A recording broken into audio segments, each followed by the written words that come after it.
Bismillahirrahmanirrahim. Assalamu alaikum wa rahmatullahi wa barakatuhu. Balance is a program where we try to bring life and faith into a state of alignment so that we can discharge our duties both to our Creator as well as to our fellow human beings. Bringing life and faith into harmony will inevitably allow us to achieve a sense of balance, both physically and on a spiritual level, enabling us to lead healthier, more fulfilling, and rewarding lives. Every week on Balance, we will discuss those challenges that we come across in our daily lives and how we can address these issues in such a manner that is aligned with the teachings of Islam and enables us to achieve spiritually healthy lifestyles.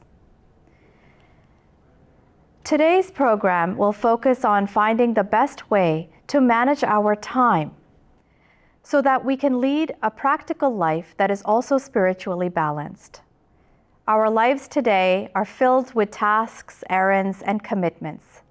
We will try to find ways to manage it so that we're able to accomplish all of our tasks and fulfill our goals both inside and outside the home.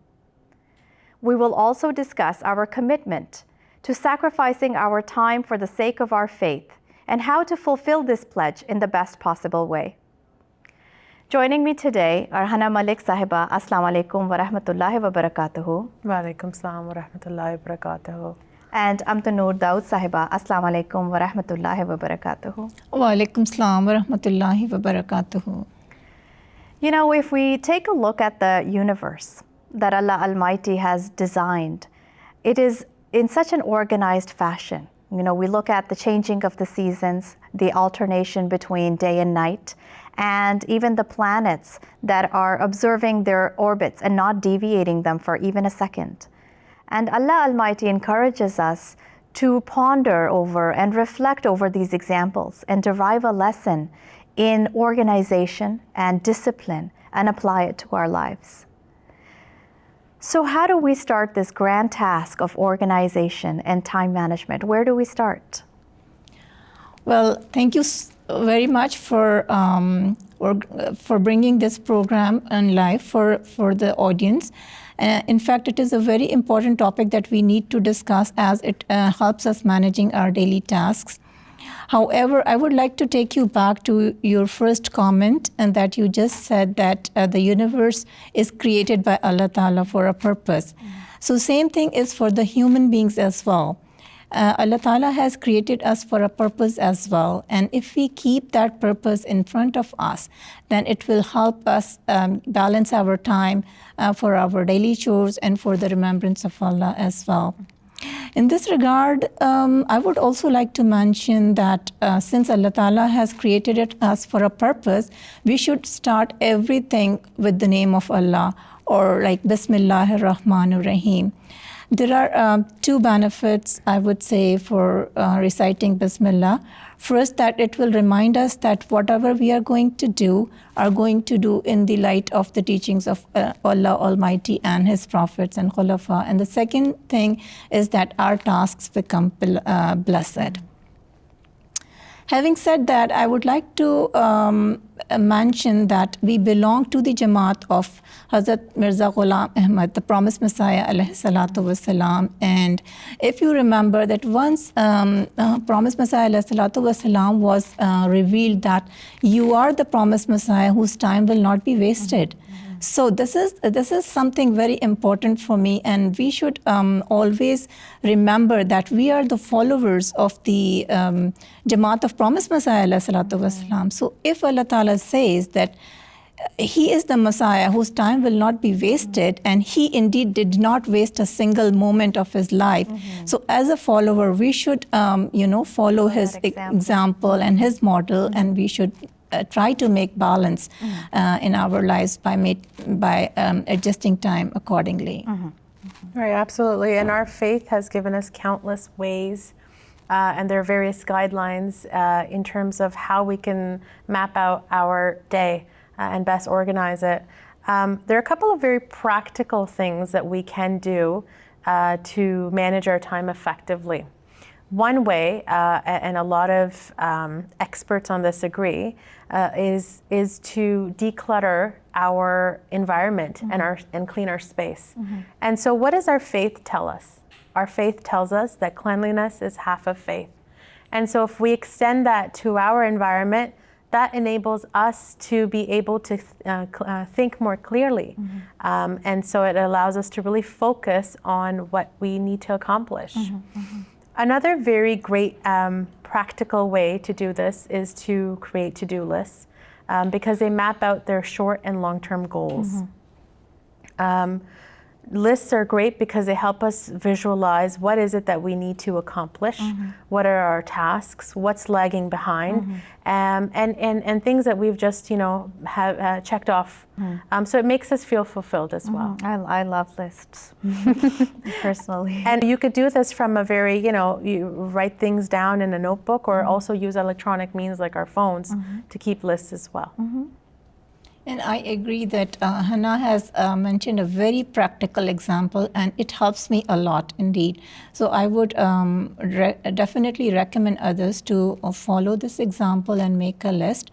However, there is another thing that benefits me, and I think discussing at this point for the benefit of our audience as well, is that if we plan our schedule according to the schedule of 5 daily prayers, so this I found it very helpful, and the schedule of 5 daily prayers enables us to balance the time for the believers.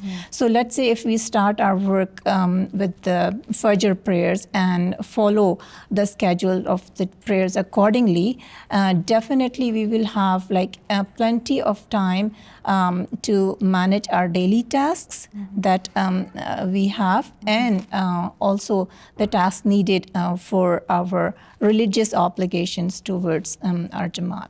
Indeed, I've like you mentioned, starting your day at Fajr really gives you a head start for the day. Definitely. And I feel like by the time noon comes, I've already productively accomplished half of the day's tasks. Definitely, yeah. We are going to hear some thoughts on a different aspect of this topic, finding the best way to manage our time.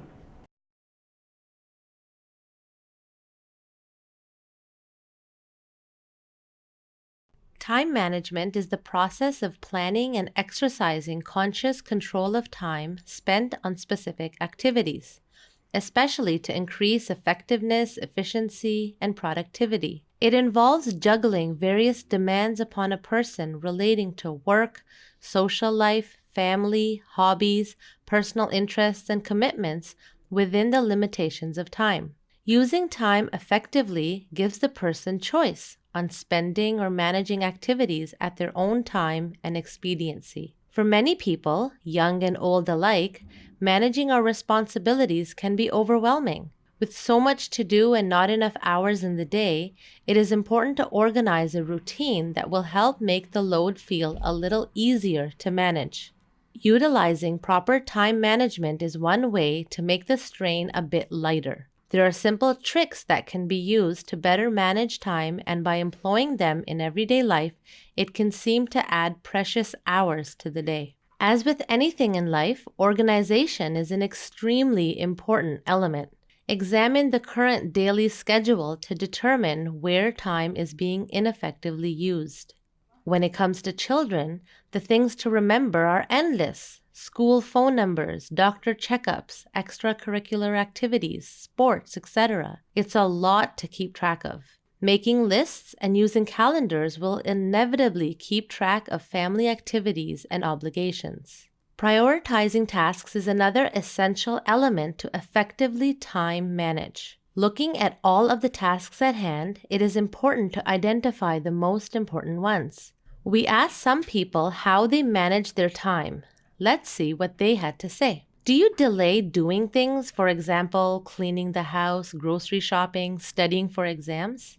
No, I don't. Because the day I get an assignment, I start it. And start it as in you can either I read the whole assignment so I know what I'm supposed to do, or I do a little bit of it, because then if you leave something to do all in one sitting all together, then that personally it makes me fear this big task, versus if you start it, you can do a little bit.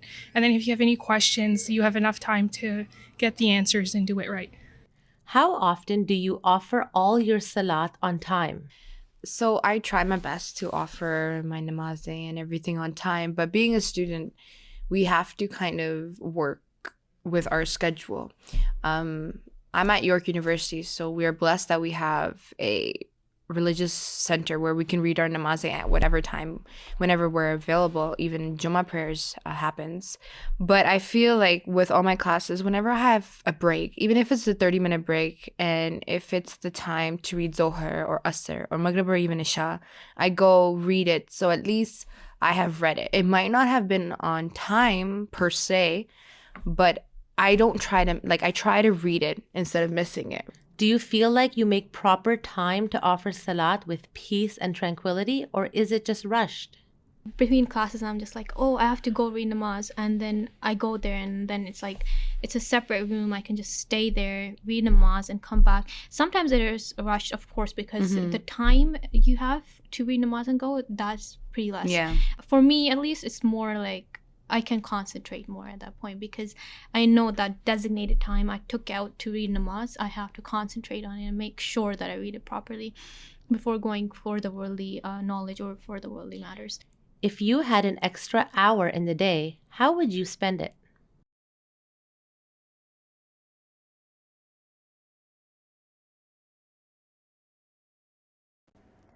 Welcome back.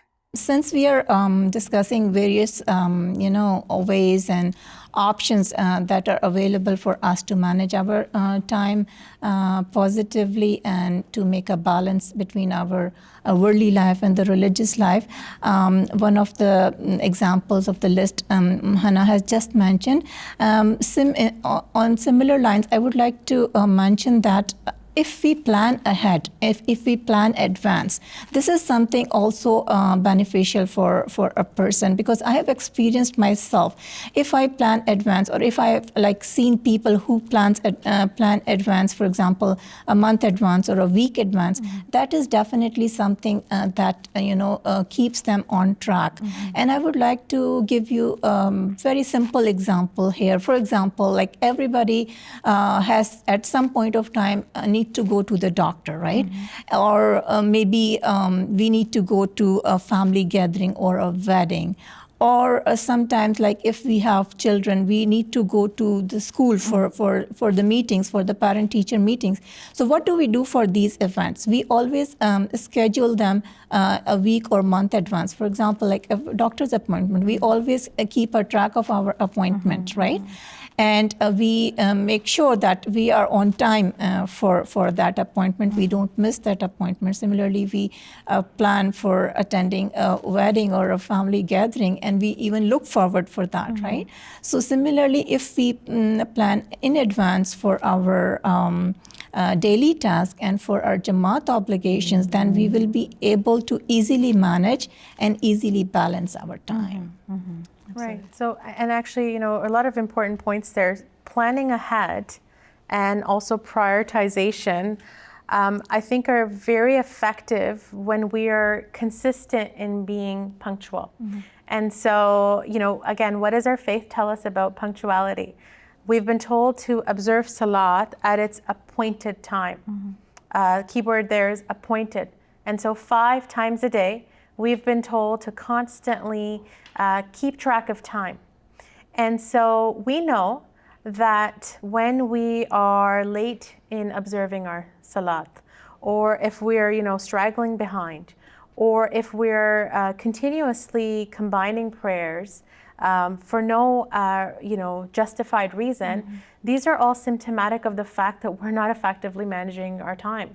So we have to stop there and look at, what, we need to be punctual in the way that we observe our Salat, and that punctuality creates a framework for the day. Absolutely.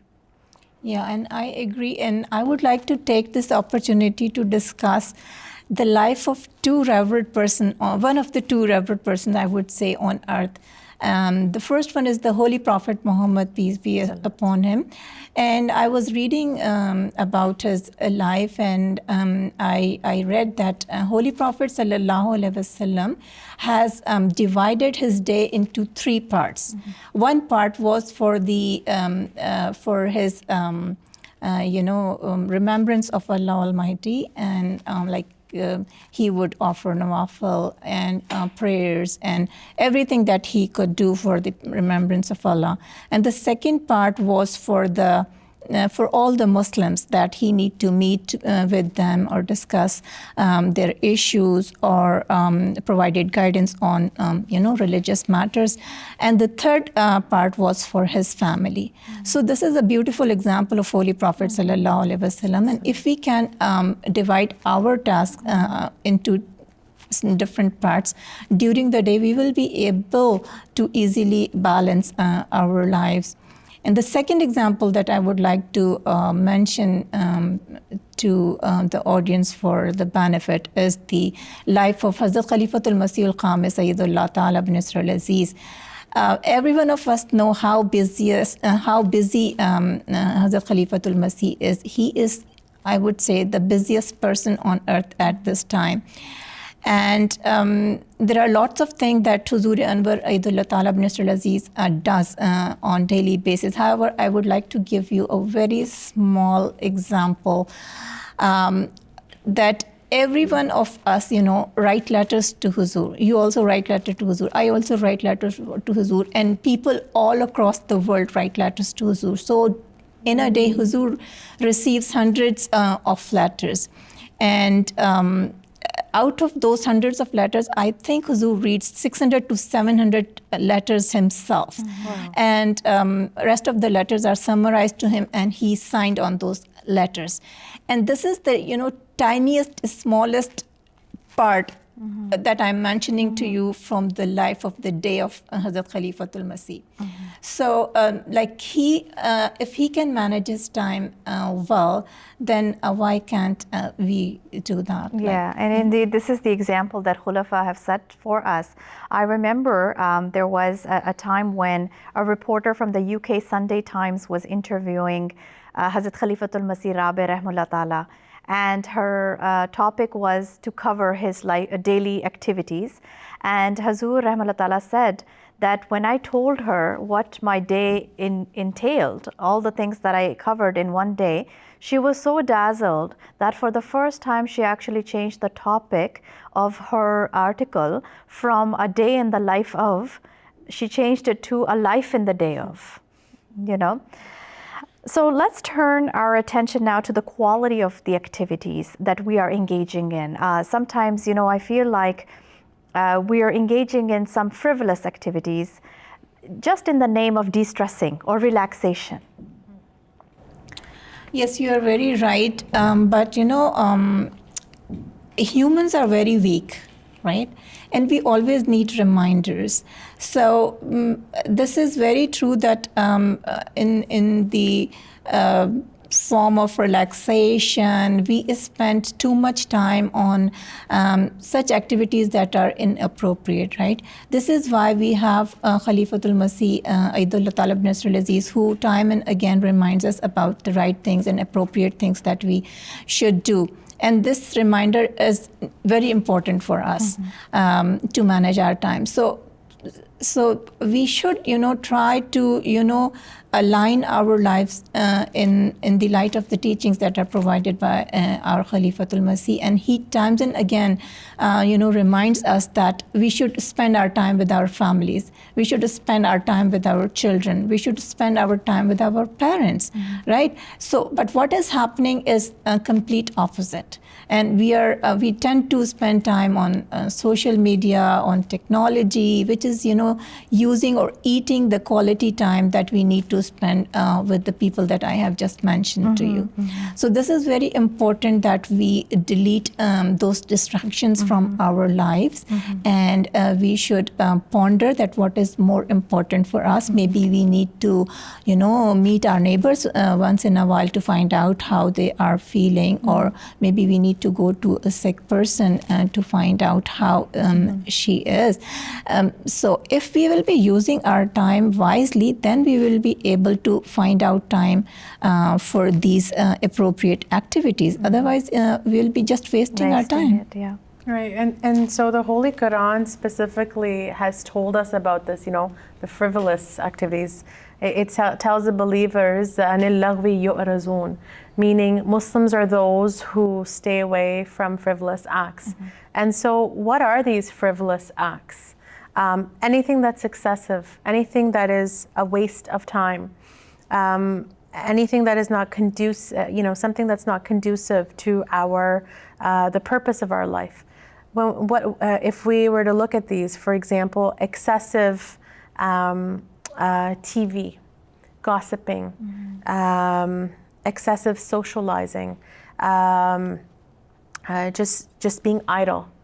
These are, if they're, these are not looked well in Islam, especially if they're excessive. Another thing that was just mentioned was technology, and I do want to, focus here for a second. We all know about the harms of the overuse of technology, but often a lot of the criticism is directed at our younger generation for excessively using technology. And so I'd like to pause here and say that, our elders are also embracing technology, which is a great thing, but we should really ponder over what is the purpose of this use. Sometimes there is excessive use, and things such that are really the purpose of these technologies, such as social media, such as WhatsApp, even ethnic TV channels. These were all used, are really ways that we can propagate the message of Islam Ahmadiyyat. And so if we are excessively using these things and not being conscious of the effect that it's having on our families, our relationships, if this is distancing us from our family members, then we need to ponder on the fact that, how much of my time am I going to give to these, love that are really taking me away from the true purpose of my life. Indeed.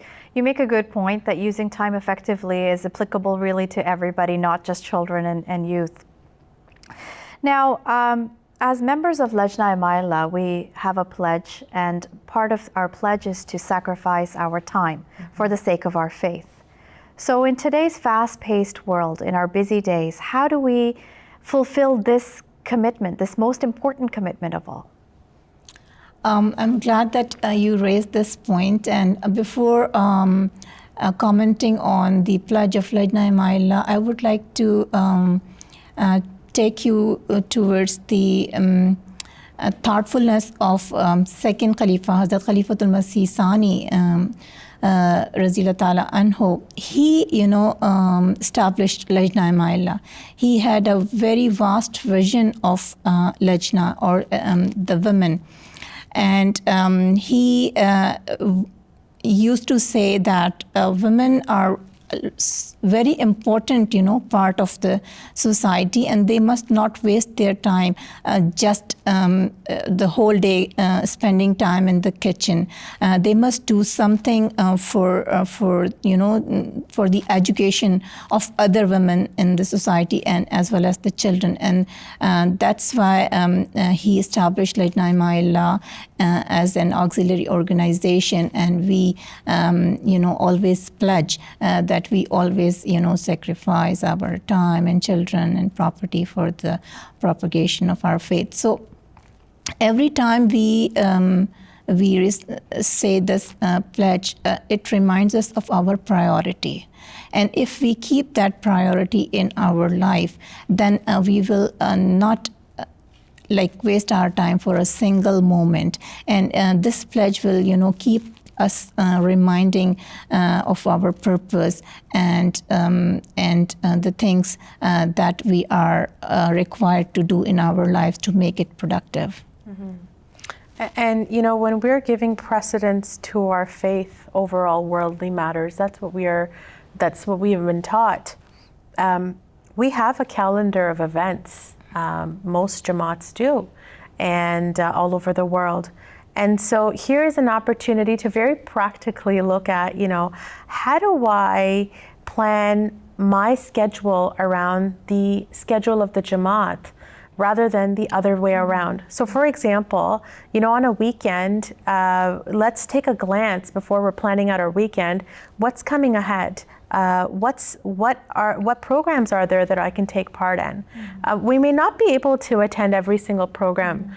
Some may not be geared to us, some may be to the various tanzeems. But let's look at, what is it that I can benefit from? And let me give that precedence first. And then also schedule all of the other things that I need to accomplish on those particular days. And you make a very good point, because we really do derive a twofold benefit from participating and attending the events and activities that the Jamaat organizes for us. We not only are able to enhance our religious and faith-based knowledge, but we're also deriving benefits, blessings, for us in our lives, because Allah Almighty will certainly be pleased that we took time out of our busy day, our busy lives, to give it back to Him. Yes, indeed. Allah Ta'ala, Allah Almighty has showered lots of blessings on every one of us. We are enjoying our lives with our children, with our parents. We have opportunity to seek education, and to some extent, Allah Ta'ala, has blessed us with good life. And if we remember the blessings of Allah Ta'ala, then we will be able to, do everything that Allah Ta'ala wants us to do. And if we think that, we went to a certain Lajna or Jamaat event, or we made a good use of our time once in a while, then it is not a favor of our favor on Allah Almighty, because Allah Ta'ala does not need our favors from us. But it is the favor of Allah Ta'ala that He has given us strength, He has given us knowledge, He has given us time to use it wisely for the good of ourselves, for the good of the members of the society, and for our children who are the future of our Jamaat. So we should not say that, we do not have time to go to Jamaat events or do some things that are required by Lajna or Jamaat. But instead we should say that it is a blessing of Allah, and in return we remember those blessings and do good as much as we can, so that Allah Ta'ala continue to shower His blessings upon us. Yeah. And what greater way than to model this in front of those blessings, our kids, right? Our kids are observing everything that we do through osmosis, through, they are at an age when they are really absorbing everything. And so here is a great way to show to them that when I am taking part in these blessings, this is how I'm effectively managing my time. And this teaches them very early on the life skills that they need, so that they can also start to inculcate this into in their lives as well. And I think the other very important thing is that when you have a list of tasks and commitments before you, is to decide which ones you can commit to, which ones you can accomplish. Right, absolutely. Here's a place where, sometimes we get so ambitious in how we want to, accomplish everything. That, we may overwhelm ourselves. And so why not take a step back and let's prioritize and look at, I may want to do all of these things, but let me focus on a couple. And I need to be okay with that and content with that, because that is my priority. And that's a very important point, because indeed, when we do overcommit, we would be compromising the quality of each of those tasks that we've committed to, and not accomplish them perhaps as well as we would have. And that can lead to dissatisfaction then, of course. So alhamdulillah, we've been able to cover a lot of very, very good points today in our discussion. Jazakallah for sharing your valuable insights with us. We're almost at the end of our program. So any last thoughts? I would like to take back to first comment that I made in the beginning of the program, that we must ponder upon the purpose of our life. So once we will have our purpose in front of us, that Allah Ta'ala has created us for a reason, then we will be able to spend our time wisely. And there will be like an interest will be developed within us that yes, I need to schedule, I need to prioritize my time so that I can gain the blessing of Allah by successfully organizing my life around my Jamaat activities, my family life, my children, and if we work around the working schedule as well. Right, and to add to that, if we often admire successful people in this world. We have numerous examples. And the most important and successful person was a Holy Prophet Muhammad sallallahu alaihi wasallam. We should really ponder over not just admire, but look and study his life. And after that, we have countless, other examples as well, such as the Khulafa. And other prominent personalities within the Jamaat. One example that I have personally found very inspiring that I recently came across was a quote of Hazrat Khalifatul Masih V, may Allah be his helper, where he was recently asked by a young Murabbi Sahib that you have so much work to do, how are you so consistent? To which Hazur answered that I think that, and I'm paraphrasing, that I think that if I don't do this task, then who in this world will? And look at the amount of fervor that Hazur Anwar has in the work that he does, being the busiest person on this earth. And so if we can only just take even a tiny fraction of that fervor, then we will never waste our time. And we will really focus on, our true purpose of life and incorporate, the effective use of time within that. Jazakallah for that. I'm going to end with a verse from the Holy Quran. Allah Almighty says in chapter 29, verse 65, "And this life of the world is nothing but a pastime and a sport. And the home of the hereafter, that indeed is life, if they but knew." So the reality of this verse reminds us that our short time on earth has eternal implications, and that our entire life on this earth will be remembered in a blink of an eye. May Allah Almighty enable us to recognize the valuable time that we've been given and utilize it in the best possible way so that we're able to send some good ahead for ourselves, for our life in the hereafter. Ameen. Allahumma ameen. Jazakumullah ta'ala wa ahsan al-jaza. And until next time, Assalamu alaikum wa rahmatullahi wa barakatuhu.